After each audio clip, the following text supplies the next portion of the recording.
Hello there. Today I want to talk a little bit about medical weight management and the role of particular medications, our GLP-1 agonists, semaglutide. You'll hear this under the trade name Ozempic and Wegovy, and the interplay with this sort of medication with diet, lifestyle, and exercise habit changes.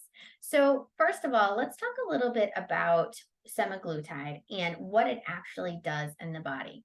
So, semaglutide does a number of different things beyond appetite suppression, which is traditionally what we have seen in pharmaceutical products geared towards weight management up to this point.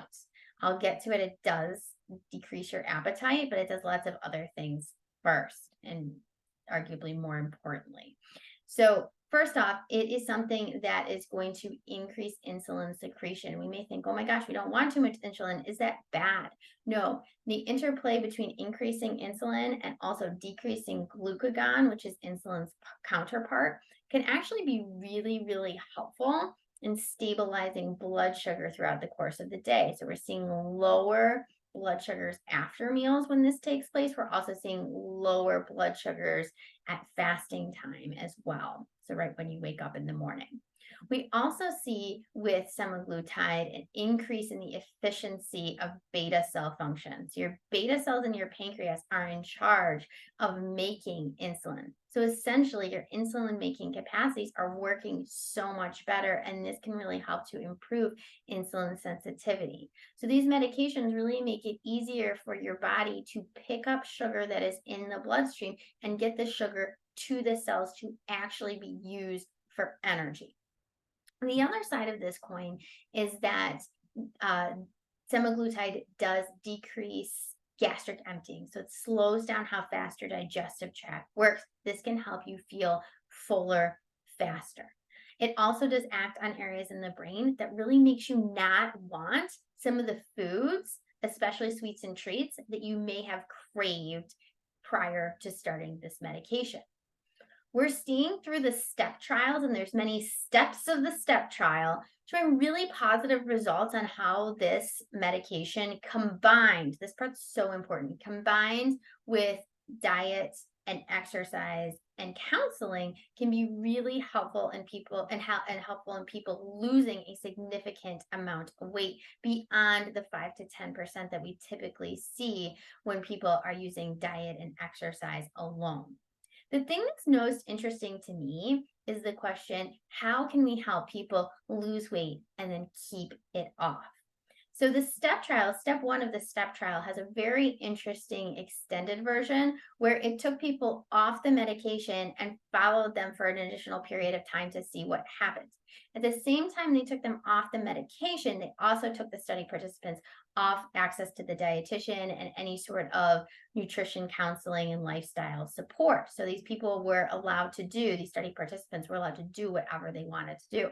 So we don't really know from the studies what happens if you continue diet and lifestyle support and you continue with the good habits after you discontinue the medication. Something that I find really disturbing as we hear about case studies is how often this medication is used without the diet and lifestyle counseling accompanying it. It is very possible when you're taking a medication like semaglutide to eat a low calorie, low amount of food, of junk food. And that's not something that's going to be supportive to other areas of the body that need to be optimized in order to help you maintain a healthy weight. So, for instance, when we're thinking about inflammation, we always want to think about keeping our inflammation levels lower. We don't want really high levels of chronic inflammation in the body.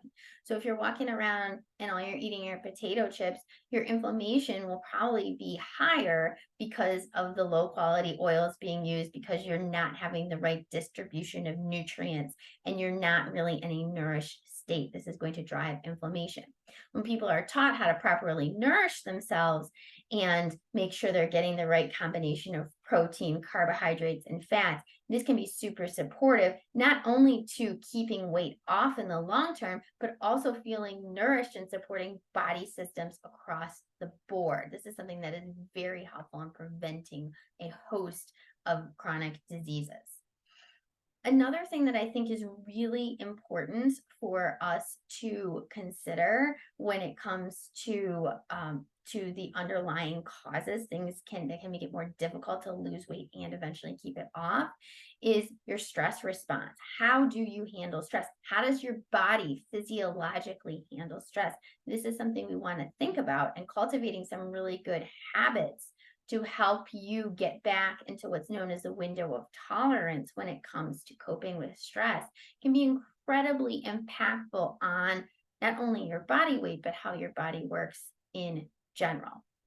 Semaglutide is fantastic at helping to support proper blood sugar levels, but food is also incredibly important for this as well. So, how can we eat in a way that's going to support good blood sugar levels day to day, hour to hour? And then finally, hormone levels. I find when we are working on our stress response and we're working on our blood sugar, this is something that is going to impact hormones across the board. So definitely focusing on blood sugar and cortisol, your stress response hormone. That is something that's going to have a huge impact on hormones that may be impacting your ability to lose weight and maintain your weight. Perfect example of this is something like testosterone and also estrogen. When it comes to, is a GLP-1 agonist like semaglutide right for me? I think this is an incredibly personal decision that you should be thinking about along with your doctor or healthcare professional who can give you an educated thought and prescribe you the medication. You see a lot of things out there saying, oh my gosh, this is so terrible. It should only be used for people with diabetes. I don't necessarily believe that's true.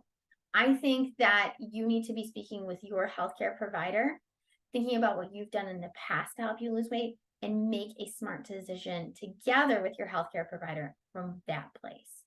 I hope this was helpful in providing you with some information on a hot topic out there, semaglutide, and feel free to reach out with any questions.